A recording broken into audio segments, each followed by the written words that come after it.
Bonjour à tous, bienvenue sur Top Miniature Automobile. Rappelez-vous, les années 70 ont été marquées par des petites voitures qui ont marqué leur temps, puisqu'elles ont marqué quand même, bon bref. Et parmi elles, il y avait la petite Renault 5. La petite Renault 5, c'était la petite familiale de l'époque, qui par la suite a été transformée, améliorée, modernisée, boostée. Et là, je vais vous présenter donc une petite version survitaminée de la R5, à savoir la R5 Alpine de 1977, présentée par Solido au 1.18. C'est une petite voiture que j'adore. Alors la boîte, il n'y a rien de particulier, hein, je ne vais pas m'éterniser dessus.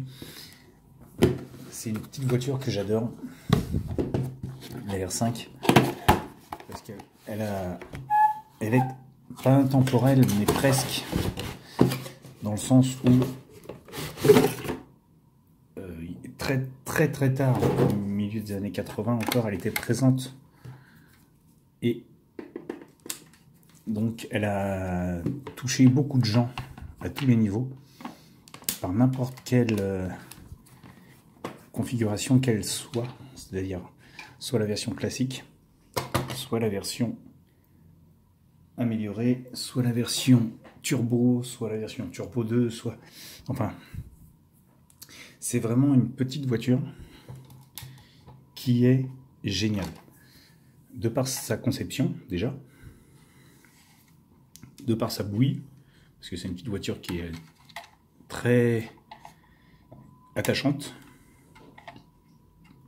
Et ensuite, elle était un petit peu révolutionnaire pour l'époque, puisque Renault s'en étant emparé pour en faire une version sportive, a réussi son pari, puisqu'elle a gagné plusieurs fois des rallyes prestigieux comme le Tour de Corse, le rallye Monte-Carlo, avec à son volant des grands pilotes comme Jean Ragnotti par exemple. Et donc, ils en ont fait une petite version civile avec cette petite version alpine. Le noir typique de la R5 alpine avec la bande rouge, les jantes vraiment particulières là aussi, avec juste les 3 trous et le sigle Alpine au milieu, très joliment réalisé. Alors par contre, faut pas avoir les mains sales comme c'est mon cas actuellement, parce que ça laisse des grosses empreintes. Cette voiture, de par sa conception, toute simple, toute bête, Solido s'en est emparé et a réalisé cette petite voiture. Alors elle est sortie sous plusieurs versions, la version classique de sa sortie, la version alpine, la version turbo, elles sont quasiment toutes sorties chez Solido. Et là donc cette petite alpine noire avec ses bandes, ses belles petites jantes typiques, son gros bouclier avant, une très bonne bouille. Il n'y a que l'arrière qui n'a pas été trop modifié. Et donc au cas où on ne le saurait pas, R5 Alpine, c'est bien spécifié.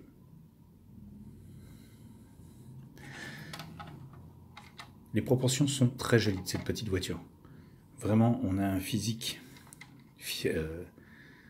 comment dire, très fidèle. Les portières, les contours de porte, les jointures sont vraiment bien réalisées. Et j'ai vraiment les mains sales, c'est pas possible. Alors c'est la voiture qui est sale par elle-même. Peut-être un peu de poussière. Et au final, donc en ouvrant, il n'y a que le capot et les portières. Le coffre ne s'ouvre pas. Et voici ce que donne un petit moteur Alpine, Renault Alpine, chez Solido. Alors, il y a du détail sur le dessus. Comme vous pouvez le constater, il y a un beau petit moteur qui est bien présenté.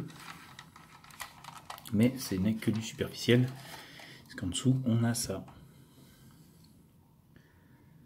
On est loin d'avoir un moteur complet, comme certains fabricants, qui, si on le démonte, on obtient vraiment un petit moteur. Là, on va dire, juste une façade rajoutée.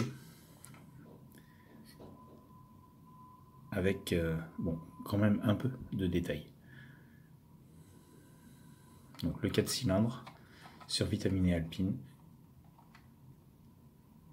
Donc là, exit la roue de secours, hein, comme vous pouvez le constater, puisque normalement vous avez la roue de secours sur le dessus du moteur, mais là il n'y a plus de place.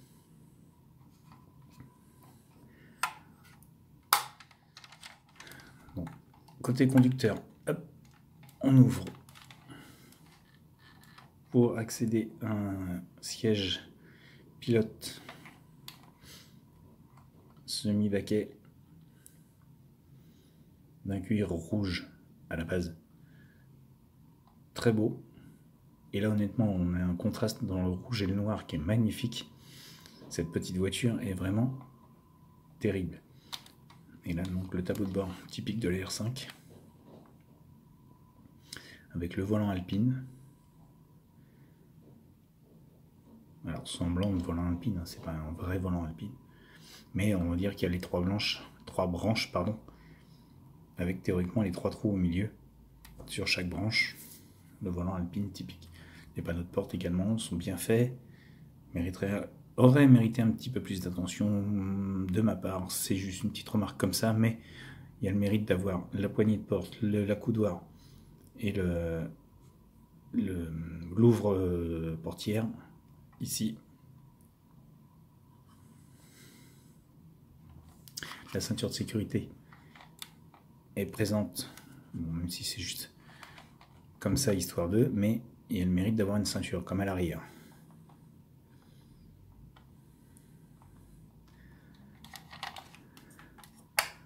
Là sur la fenêtre, le pop-up est représenté, donc on sait que ça s'ouvre, c'est très bien fait, c'est très fin. Vous voyez, le contour de fenêtre est vraiment très très bien réalisé.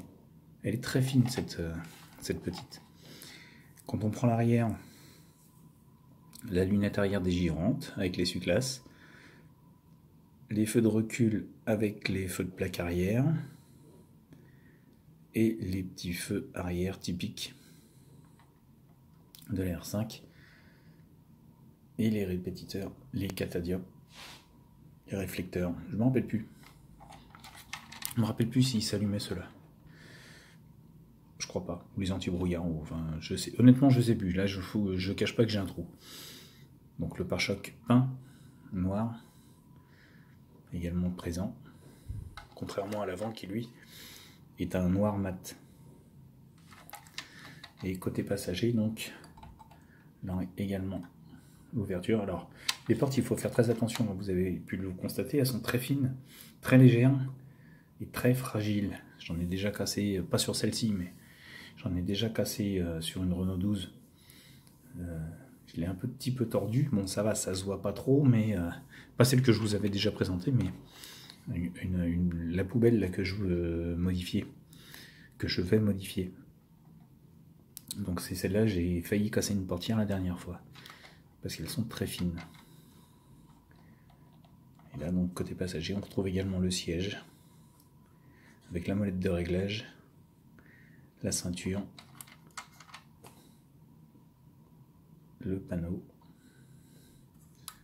Et là donc petite particularité, c'est que les vitres sont à moitié sur ce modèle là, ce qui lui donne un petit look un peu plus réaliste. Et j'ai vraiment laissé mes grosses empreintes. Sur l'avant, très joliment fait, ces deux gros yeux, avec là aussi le A5, Alpine Renault 5, siglé, le gros bouclier, les clignotants, les anti-brouillards, et vraiment rien à dire. Très très très belle petite voiture. Les petits rétros, les petits obus sont également là, très finement fait. Et donc quand on va passer en dessous, comme je vous ai déjà montré tout à l'heure, le seul reproche qu'on peut faire, c'est que c'est du solido, quoi. Alors il y a du détail, comme vous pouvez le voir, on retrouve quand même le train arrière avec l'échappement, les suspensions bizarres de chez Renault un peu. Le réservoir est également présenté, mais bon, on sait très bien, voilà. Le train avant, je vous l'ai déjà présenté avec le moteur, pas de gros détails, quelques petits détails sur les durites. Une colonne, je sais pas ce qu'ils ont voulu faire avec ça. Donc une petite direction présente également.